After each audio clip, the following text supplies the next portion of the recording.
Let's all go to the movies. Let's all go to the movies. Let's all go to the movies and have ourselves some fun. Let's go. Willie Waffle joining us here again this Friday morning, and got kind of a mixed bag of movies this morning, Willie.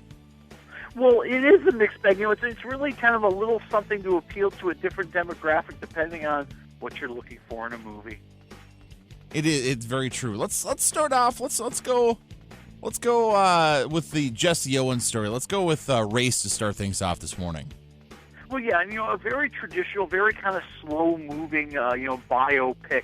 The true story of Jesse Owens. We see him as a young, talented track and field athlete in the early 1930s, dreaming about going to the 1936 Olympics in Berlin, and, of course, facing the challenges of racism and poverty and raising a young child and the possibility that America might not even participate in the Olympics in 1936 because they want to boycott Nazi Germany. But he just runs. And he faces everything without fear. Well, a lot of fear, but he overcomes this fear because he's a hero. You get where I'm going with the movie? Uh-huh. Yep. Yeah, and it's not bad. I mean, I think it's a nice history lesson. I think it, gives people who aren't familiar with the history a little sense of what was going on. What were these issues that were so important? What are these issues that shaped our society as we know it? I think that's something that people want to see. And I think that you want to see Stephen James and Jason Sudeikis together. Stephen James playing Jesse Owens, Jason Sudeikis playing his coach. They have a nice rhythm together, a nice chemistry together. And each one kind of brings out the charm and the likability in the other one. And that's what makes the movie passable. I'm going to say it wins the bronze medal, but not a gold. All right, going bronze on this one. I like that rating. It's nice. Yeah, so 2.5 waffles. 2.5. All right. Because I gotta still do the waffles. I mean, come on, it's my thing. It is your thing. We don't want to lose that. So we'll move on to the next one now. Of course, the Easter season is approaching. Of course, we're just over a month away from Easter, and so because of that, we have an Easter-related movie with Risen that's coming out. Yeah, if you think of it as like the Roman side of the story to the resurrection of Jesus Christ. And I just want to preface this by saying, just because I don't like the movie doesn't mean I hate Jesus. I'm not Donald Trump. Okay. So, you've got, Joseph Fiennes, playing this leader of the Roman military forces.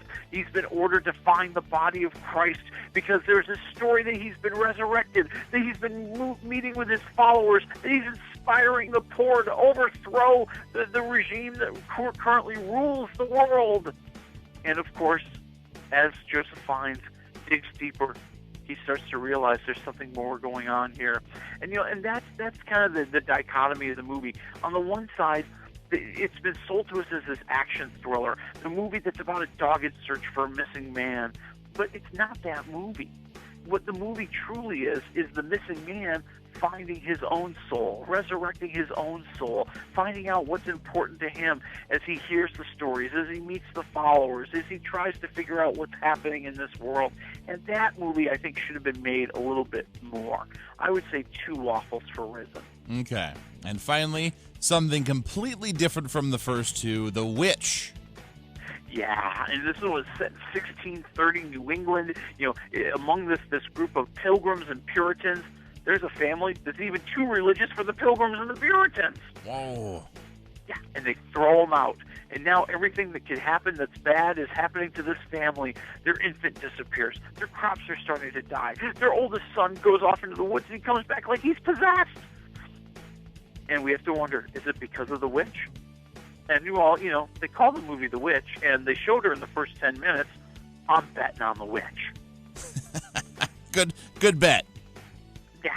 And, even though you kind of know what's going to happen here, it's creepy, it's eerie. Yeah, it still has its gore, it still has a lot of nudity, but I think it also has kind of that tension and an atmosphere that makes it scary because of the atmosphere and because of the music, because that feeling like you're out in the middle of nowhere.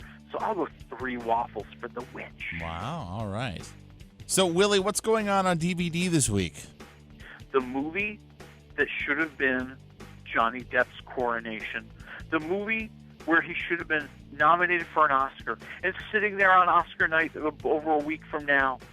It's Black Mass, the story of James Whitey Bulger, the notorious gangster straight out of Boston South Side, who is starting to rule with an iron fist because he's cut an evil, evil deal with the FBI.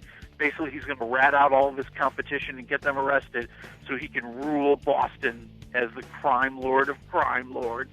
And the movie is really great because of what Johnny Depp does. It's him, adding all these just marvel-inducing layers to Whitey Bulger. The guy's a killer. There's not much to say about that. But we see the diabolical side, a little bit of a tender side, that just insanity burning in his eyes, and the way he uses intimidation to gain control of every situation. I'm going to say 3.5 waffles for Black Mass, and Johnny Depp was robbed. Ah.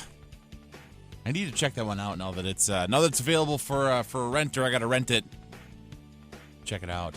All right, Willie, what are we talking about next week when we chat again? How about another Olympic hero? We'll talk about Eddie the Eagle. All All right, awesome. yeah. I love that movie. Looks great. It just looks goofy and fun, and we need goofy and fun. Yeah, We do. Nice refresher once in a while. All right, Willie, well, you have a fantastic weekend, a great week ahead, and we will talk to you again next Friday. All right, talk to you next week.